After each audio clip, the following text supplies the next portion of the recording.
The magnitude? Yeah,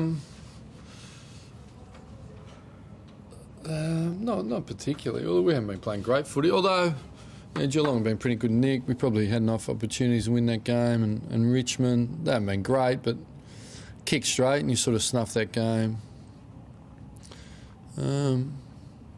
That's hard to predict things in life. I think I read an article today, something about monkeys have more degree of accuracy throwing darts predicting the future than some experts. So that was in one of the Sunday papers. So yeah, if I use it in that context, pretty hard to sort of speculate and crystal ball. And I knew we were playing a very good football team.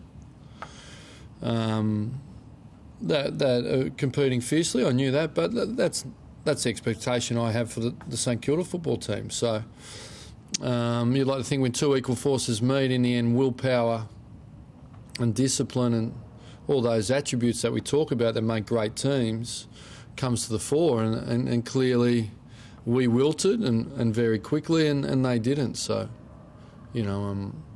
quite simply, our defence, people talk about attack, but they're just scoring way too easily. Like, I think they kicked 3 defensive 50 stoppages in the first quarter, 30 minutes. To put that in context, 2010 we had 20 for the year, and 2009 we had 9. So probably tells you a little bit where we're at. 5 stoppage goals for the game first quarter. So it was really poor. Our inability to sort of lead, direct and man up and compete was really poor, and that's what I spoke about at quarter time. I showed the footage, and rather than that, I thought in some general play we looked dangerous at times, and if we had taken those things out, we were sort of probably in the contest at quarter time. Second quarter, very similar to Richmond.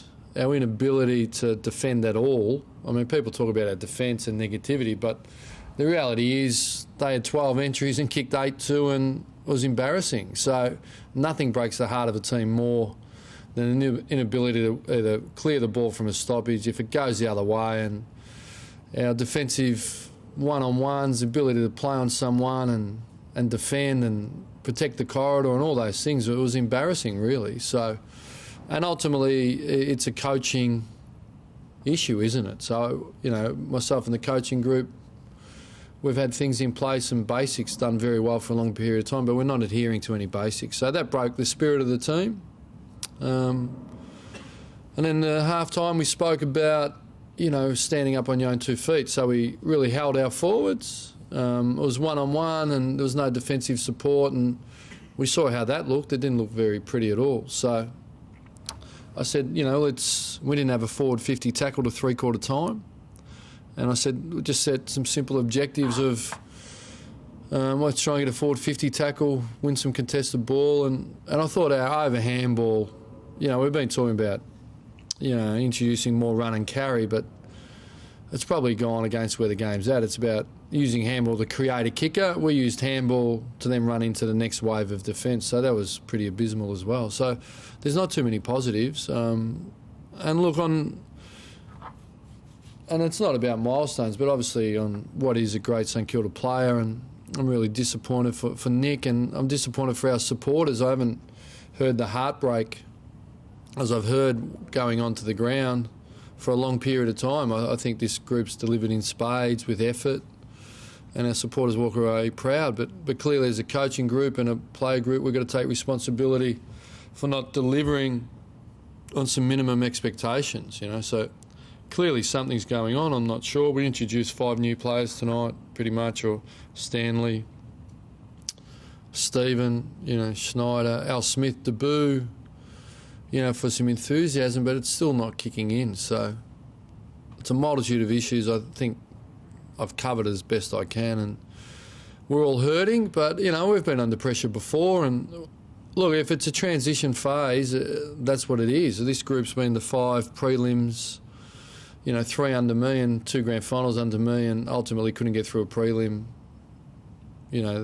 under the previous incumbent. So, but it's a lot of prelims. It's 5, 2 grand finals ultimately short, and maybe it is transition.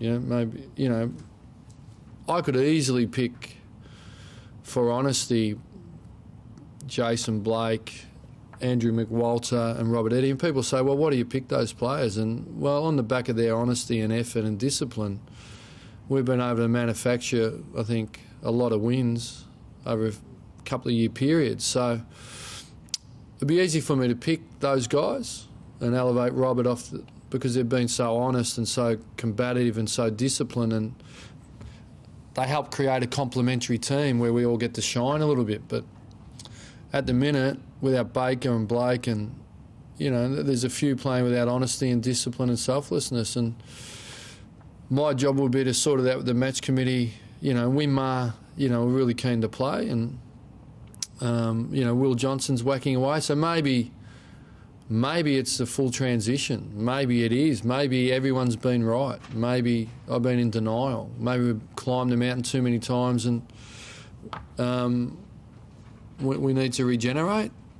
Or alternatively, keep picking honest players that are disciplined, selfless, and try and shine again. So I need to go away and assess it.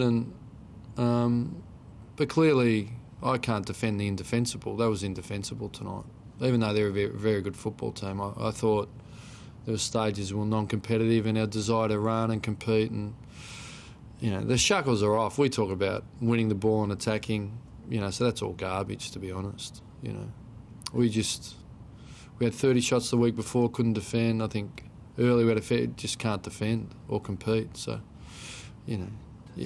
Does the bye come at a bad time or a good time? That's irrelevant. To be honest, I'm not being... What does it mean? Is the bye good, bad, indifferent? Who knows? Does it give you a chance to sort of step back and reassess? I think it gives us some think time and some assess time, and there's nowhere to hide, is there? So that's where it's at, really. But there's some stark reminders to players, like the room's empty after the game. There's no press there, so it's a great reminder. If you don't perform and compete, people drop off pretty quick. So that's a really good reminder for them. And me, we've spoken about don't get caught up in it. So don't perform in the AFL, you become yesterday's heroes pretty quick. So that's fine. Does it also become a confidence thing? Or does it seem that the confidence in each other there tonight? Well, confidence is built on action. Confidence, can't go and buy confidence. Confidence is built on action and preparation. On action, what gives you great action? Great preparation, mental and physical. And you can only have confidence in a teammate when you trust what he's going to do. So at the minute, those basic fabrics of team sport and life in the AFL aren't at the level they need to be. They're there in fits and spurts, but nowhere near consistently enough, Ross, you had 2 years ago you had a march on the competition. You had something going on that was unique to yourselves and yeah. Gave you for 2 years. Is there a sense that the game's evolved away from you now, that you've got to... Oh, look, I think that's a good point. But I think quite simply, any teams that have wide West Coast improved, they're pressing... They're doing what you sort of introduced in a sense, and now... Well, I don't think it's gone past what we did. No, well, there's not much, yeah. Yeah, but I'm trying to say that you... What do you think they've added? West Coast? No, in general, the competition. Well, a lot of teams seem to be as defensively capable, or trying as you are or were. No, were, but have far more potent going the other way, perhaps. And that's not all. Yeah, but if you can't win the ball and you can't defend... Yeah. Do you know what I mean? Yeah. So even at half-time, I think turnover scores from the midfield, we'd created and scored off them really well. The reality is we're not defending anything. We're playing collapse back footy. We collapsed back round 1 and high entry games. Round 2, collapsed back. We had high entry, they had high entry, and where the modern game at is stopping it centre forward and locking it in there. No forward 50 tackles. None. So if anything, we're not doing what you need to be doing in the modern game, which obviously we helped pioneer with. So what I'm saying, our hunger, because it's demanding. What are Essendon doing, playing collapse back footy or press footy? Yeah, they're press. Yeah, so at the minute, if you want to get a kick and an uncontested mark, come and play against the Saints.